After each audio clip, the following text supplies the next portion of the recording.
This is an extract from the Leader podcast by the Evening Standard, hosted by me, David Marsland. To hear the whole thing, search for us on your podcast provider.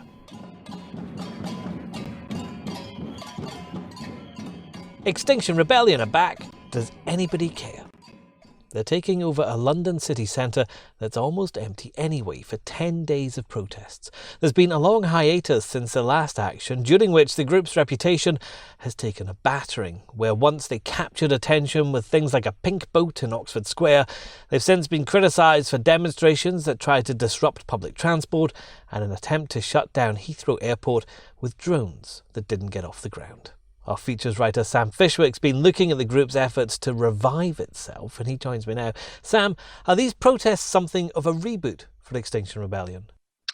It is a bit of a reboot. Certainly, they've had a lot of time to rethink mistakes that were made towards the end of last year that they have owned up to and been very honest about confronting. I mean, if you cast your mind back, there was the Canning Town incident where two protesters jumped onto a busy commuter train during rush hour, much to the fury of all the passengers. That was a PR disaster. There was also the Heathrow Pause campaign, which again was a bit of a clanger in PR terms. The plan was a spin-off splinter group from Extinction Rebellion, managed by Roger Hallam, one of the co-founders. They were going to use drones to disrupt flights over Heathrow Airport.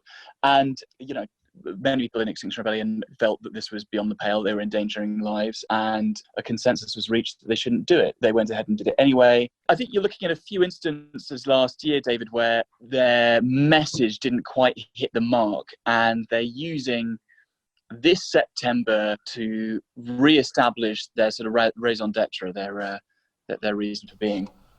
And they've been marching towards Parliament. Is it significant that London is the location for this reboot? Because, of course, Extinction Rebellion kind of spread across the world up to a point.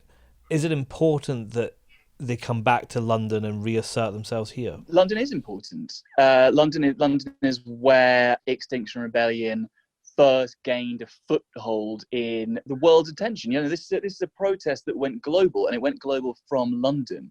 Most people who are who have experienced organising protests, organising action, will tell you that, you know, London, it is a backdrop that has gravitas around the world, and also with so many media corporations based here.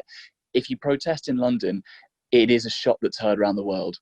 Of the people that you spoke to who are involved with Extinction Rebellion, did they feel there was an image problem about them being this kind of posh action force, people who can afford to be arrested, a middle-class rebellion, so to speak?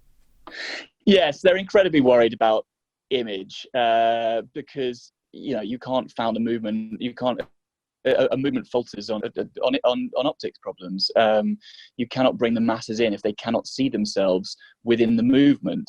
And I think one of the problems Extinction Rebellion has confronted repeatedly is, you know, does the layperson, does the ordinary person around the world see themselves as part of this movement? Do they see themselves as someone who can be arrested? Do they see themselves as in the imagery of someone, of a celebrity like Emma Thompson atop a pink boat in Oxford Circus? It's incredibly fun, but can the ordinary person see themselves being part of it? And they've made internal changes as well. Roger Hallam, who you mentioned earlier, he's no longer leading the group, is he? He's no longer leading the group. He's very much still part of the group, which they are very clear to say. But Roger Hallam had ideas for the movement and continues to have ideas for the movement that they found anathema to the direction they wanted to take it. And again, this comes into this question of how does Extinction Rebellion see itself and what direction does it want to push towards?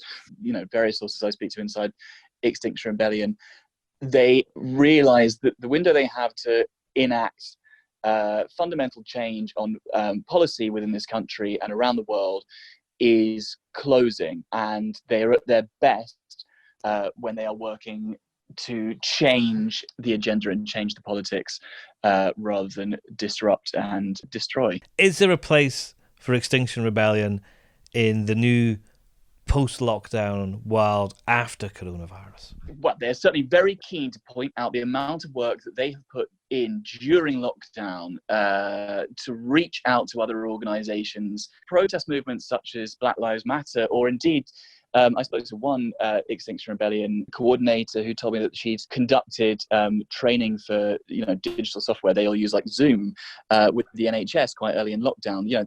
They are a sort of tend and befriend organisation when they're at their best. Is there a place for disruption on the streets? Is there a place for disruption of London's transit systems?